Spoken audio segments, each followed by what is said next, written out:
بيقولك إن الرياضة دايما بعيدة عن السياسة، بس الحقيقة إن السياسة هي اللي حبست الرياضة ورا القضبان. المشهد ده هو أغرب جنازة في تاريخ الكورة. ممرضة داخلة الملعب تاخد أعظم لاعب في التاريخ من إيديه وبتمشي بيه عشان دي تكون آخر مرة دييجو يلمس فيها الكورة رسميا في حياته. وتلاقيك دلوقتي بتقولي طب يا مستر عبعال، ما الراجل أثبت إن هو واخد منشطات فعلا، أمريكا داخلها إيه؟ ما القانون قانون يا عم. خليني أقولك، قانون في عالم المخابرات والصراعات السياسية، القانون ده كلمة بنكتبها في الورق بس عشان نغطي بيها على الحقيقة. النهاردة احنا جايين نحكي قصة الاغتيال الرياضي اللي حصل في أمريكا، وليه مارادونا مات وهو بيكره حاجة اسمها الولايات المتحدة الأمريكية. خلينا نرجع خطوة لورا. أمريكا في التسعينات كانت عايزة تنظم كأس عالم تاريخي عشان تروج للعبة عندها وتخليها بيزنس، لأن هي مش اللعبة الشعبية الأولى في أمريكا فمحدش مهتم لها. بس كان في مشكلة، كأس العالم من غير مارادونا زي الفرح من غير عريس، ومارادونا وقتها كان موقوف وبطنه قد كده وبقاله شهور ما بيلعبش. الفيفا وأمريكا ضغطوا بكل قوتهم عشان مارادونا يرجع بأي تمن، لدرجة إن مارادونا خسر 15 كيلو في شهرين بس، ورجع في ليلة اليونان وسجل جول وصرخ في الكاميرا صرخة كأنها بتحكي آلامه وأوجاعه وبتقول للعالم كله أنا لسه هنا، أنا لسه الملك.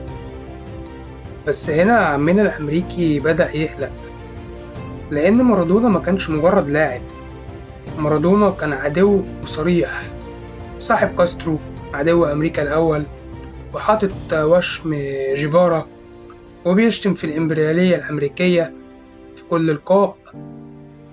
وجود مارادونا منتصر وبطل للعالم على أرض أمريكية كان كابوس سياسي ملوش حل ومش معمول حسابه.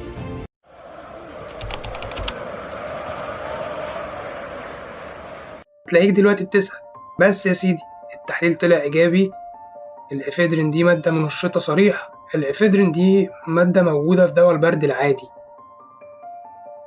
مارادونا كان بياخد مكمل غذائي مرخص والكل كان عارف بيه، الفيفا كان عارف وأمريكا كانت عارفة، بس استنوا اللحظة اللي مارادونا نجح فيها في الجذب، استنوا لما باعوا التذاكر بسببه وشغلوا المكنة وبعدين قرروا يذبحوه. ليه الممرضة دخلت الملعب؟ دي كانت أول وآخر مرة في التاريخ تقريبا ممرضة تدخل تسحب لاعب من إيده قدام الكاميرات. دي كانت رسالة إهانة مقصودة قدام العالم كله. أمريكا كانت عايزة تقول لمارادونا أنت هنا على أرضنا، وإحنا اللي بنقرر مين البطل ومين الخاين الغشاش.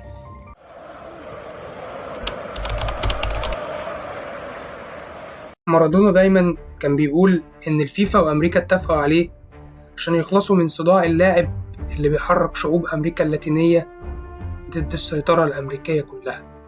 وتلاقيك دلوقتي بتسألني سؤال مهم، وهو إن هل يا مستر عبعال مارادونا كان بيكره أمريكا عشان الكورة بس، ولا الموضوع كان شخصي؟ خليني أقولك يا سيدي، مارادونا كان بيشوف أمريكا هي الوحش، الوحش اللي بياكل خيرات الفقراء. مارادونا ابن الشارع زي ما احنا عارفين واتكلمنا عنه في الفيديو الأولاني، كان شايف إن أمريكا هي اللي بتدعم الأنظمة اللي بتجوع أهله في الأرجنتين. لما أمريكا رفضت تديله تأشيرة سنين طويلة عشان يدخل يعالج بنته، كرهه زاد. لما شافهم بيحاولوا يسيطروا على العالم بالقوة، قرر إن هو يكون صوت المتمردين.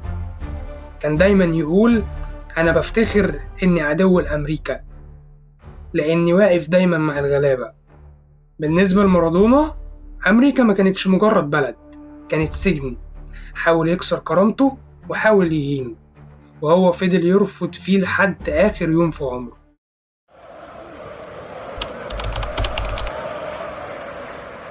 خلينا نقول إن مارادونا ما اعتزلش الكرة بمزاجه، مارادونا اتعدم كرويا على أرض أمريكية.